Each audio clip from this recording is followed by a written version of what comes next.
Y'all, you just got the first look at Tom Clancy's XDefiant. Players anywhere in the world right now can head to playxdefiant.com to sign up for a chance to play early, and PC players in the US and Canada can start playing as early as August 5th. But until then, we got some more details on the game. I'm joined by two very special guests, Kim Wigand, producer on Tom Clancy's XDefiant. Kim, how are you? I'm doing great, thank you. And Mark Rubin, executive producer on the game. Mark, thanks so much for joining us. Thank you for having us.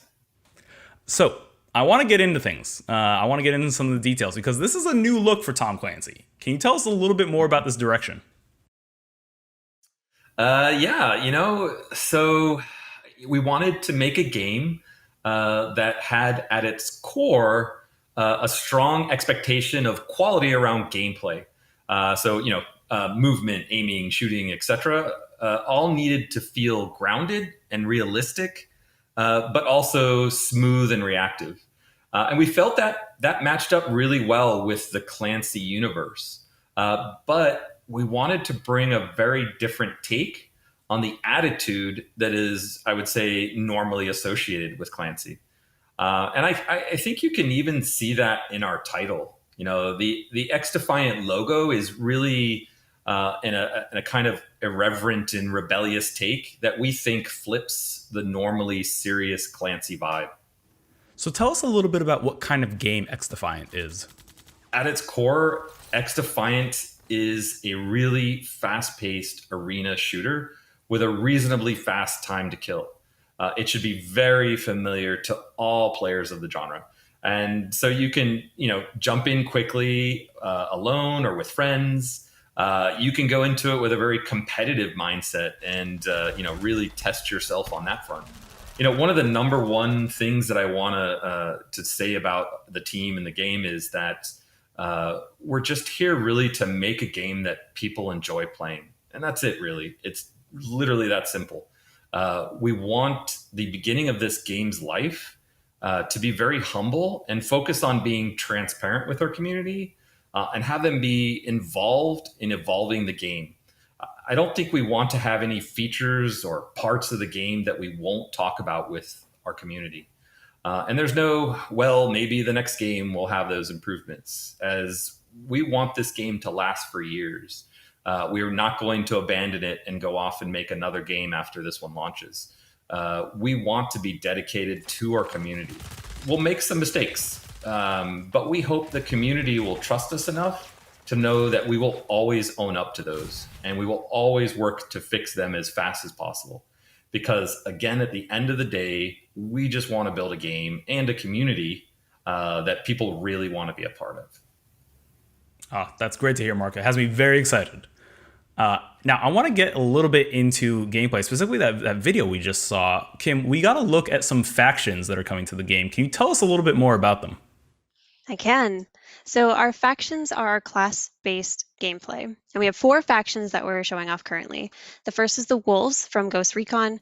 This is our tank class, so they have higher health than the other factions, and they have abilities that are shield-based.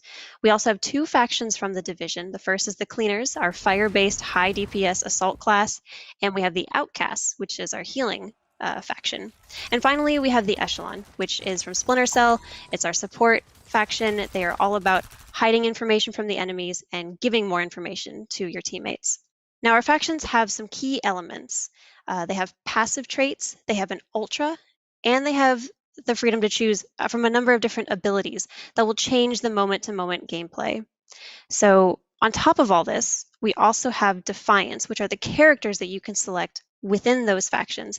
And every Defiant has a set of skins, so you can really customize what your character looks like when you play. Now, all of these, your Defiants, your faction, your abilities, your loadouts, all of that can be adjusted and changed when you respawn in our game. So you are not committed to a loadout as soon as you go into a match. You can change it pretty much every time you respawn.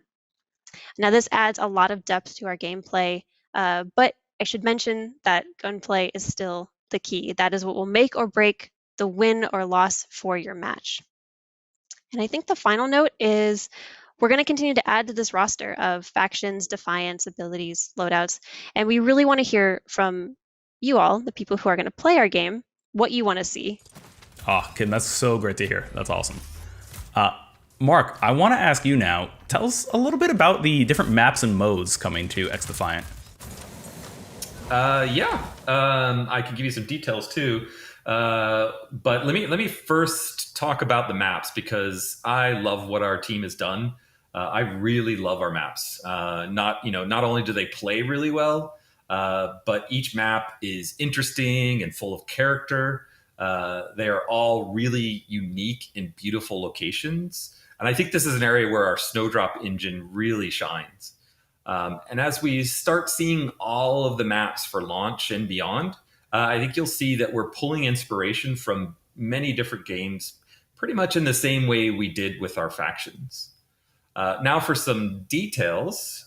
In the upcoming closed test, we're going to have 10 maps available that will be divided into 7 standard arena maps and 3 linear maps. And then for modes, we'll have 3 different modes for arena maps. That's domination, ringleader, and upload. And then for the linear maps, we have 2 modes, escort and zone control. So we wanted our first modes to be very familiar to people, but also show that we can play with the formulas. And so we picked these modes to give players, a variety of gameplay styles. So we have a mode for people who like objectives. We have a mode for people who like a TDM style of play. We have a mode for people who want a more competitive, higher risk style of play, as well as the 2 linear modes for people who like a more progression style of gameplay.